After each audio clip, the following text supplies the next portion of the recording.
ये कहानी है श्रीपाल और मैना सुंदरी जी की, जिनका नाम जिन शासन में स्वर्णिम अक्षरों से लिखा जाता है।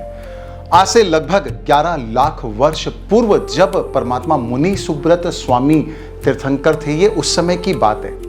एक नगर में प्रजापाल नामक राजा राज्य करता था। उसकी 2 पुत्रियां थी, सुर सुंदरी और मैना सुंदरी। एक बार राजा ने, पिता ने अपनी दोनों पुत्रियों से एक सवाल पूछा कि तुमको ये जो सुख सुविधाएं, ये ऐश्वर्य, ये संपत्ति, ये वैभव, इन सब की प्राप्ति हुई है, ये किस लिए हुई है? तो सुर सुंदरी, जो कि मिथ्यात्व दृष्टिकोण वाली थी, उसने जवाब दिया कि पिताजी, ये सब आपकी कृपा से है, आपकी मेहरबानी से ही हमको ये सब प्राप्त हुआ है। अब मैना सुंदरी, जो कि जिन वचनों में और कर्म सिद्धांत पर अटूट श्रद्धा रखती थी, उसने जवाब दिया कि पिताजी, ये सब मुझे मेरे पूर्व जन्मों के कर्मों के परिणाम के आधार पर ही ये सब प्राप्त हुआ है, शुभ कर्मों के आधार पर। तो पिताजी को बहुत आश्चर्य हुआ और क्रोध आया। उन्होंने फिर से मैना सुंदरी से पूछा, क्या तुझे नहीं लगता कि ये सारी सुख सुविधाएं, ऐश्वर्य, रत्न, बहुमूल्य हीरे, मोती, जवाहरात, ये सब तुझे मेरी मेहरबानी और कृपा से प्राप्त हुआ है? तो मैना सुंदरी जी ने पूरे विनय से और आदर के साथ कहा कि नहीं पिताजी, ये सब मेरे अपने ही कर्मों के कारण मुझे प्राप्त हुआ है, और पिछले जन्म के शुभ कर्मों के कारण ही मैंने आपके पुत्री के रूप में जन्म लिया, इसलिए मुझे ये सब प्राप्त हुआ है। तो उस राजा को, पिता को इतना क्रोध आया इस जवाब को सुनकर के, और उन्होंने मन ही मन में अपनी पुत्री को सबक सिखाने का निश्चय कर लिया, और एक ऐसा कठोर निर्णय लिया जिसकी आप और हम सब कल्पना भी नहीं कर सकते। राजा प्रजापाल ने अपनी बेटी मैना सुंदरी को सबक सिखाने के लिए उसका जो विवाह है वो कोढ़ियों के राजा, 700 कोढ़ियों के राजा उम्बर राणा के साथ तय कर लिया, जो कि कोढ़ के रोग से ग्रस्त थे। बेटी को सबक सिखाने के लिए इतना कठोर निर्णय ले लिया, जबकि उनकी दूसरी ही बेटी सुर सुंदरी का विवाह उन्होंने एक राजा के साथ कर दिया। अब जब विवाह की वो बेला आई, तो वो जो कोढ़ियों की बारात थी, 700 कोढ़ियों के साथ जब नगर में प्रवेश कर रही थी, तो कोई लूला था, लंगड़ा था, सबके शरीर पर घाव थे, खून और मवाद टपक रहा था, मक्खियां भिनभिना रही थी।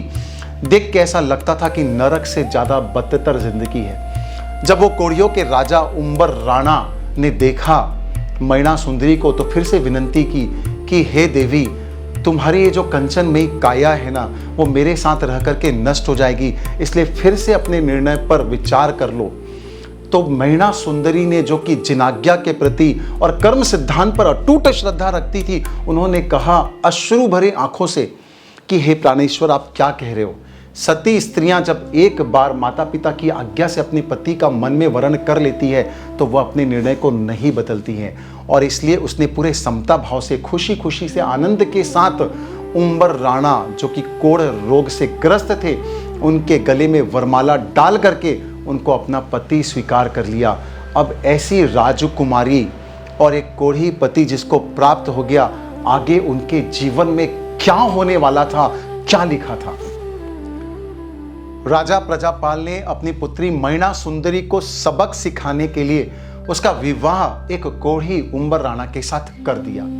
विवाह होने के बाद अगले दिन सुबह मैना सुंदरी ने अपने पति से, उम्बर राणा से कहा कि हम सबसे पहले सुबह उठ करके जो परमात्मा आदिनाथ का जिनालय है, वहां जाके परमात्मा का दर्शन करेंगे। परमात्मा के दर्शन आदि करने के पश्चात पौषधशाला में जिन गुरु मुनि चंद्र सुरेश्वर जी महाराज वहां पर विराजमान थे, वो उनके पास दर्शन करने को गए, वंदन किया, और बहुत ही विनय भाव से मैना सुंदरी जी ने पूछा कि हे गुरु भगवंत, कुछ ऐसा उपाय आगम अनुसार, जिन आगम अनुसार आप बताएं, जिनसे इनके कोढ़ का जो रोग है वो दूर हो जाए। तो मुनि भगवंत ने करुणा करते हुए उन्हें सिद्ध चक्र और नौपद आराधना जी की प्रेरणा दी, और उन्होंने विधिवत सिद्ध चक्र की स्थापना करते हुए 9 दिनों तक नौपद जी की आराधना की, ओली तप के माध्यम से और आयम्बिल के माध्यम से। और 9 दिन पूर्ण होते होते ही एक चमत्कार हो गया, और उम्बर राणा का कोढ़ जो था वो पूरी तरीके से दूर हो गया। उनकी जो त्वचा थी, उनकी जो काया थी, वो पूरी तेजस्वी और कांतिमय बन गई। और इसके बाद इस आराधना के प्रभाव से श्रीपाल और मैना सुंदरी ने अपने जीवन में संपूर्ण सौभाग्य की, संपत्ति की, नाम, यश, कीर्ति आदि की प्राप्ति की। तो ये है हमारे जिन शासन में सच्ची श्रद्धा के साथ की गई आराधना का प्रभाव।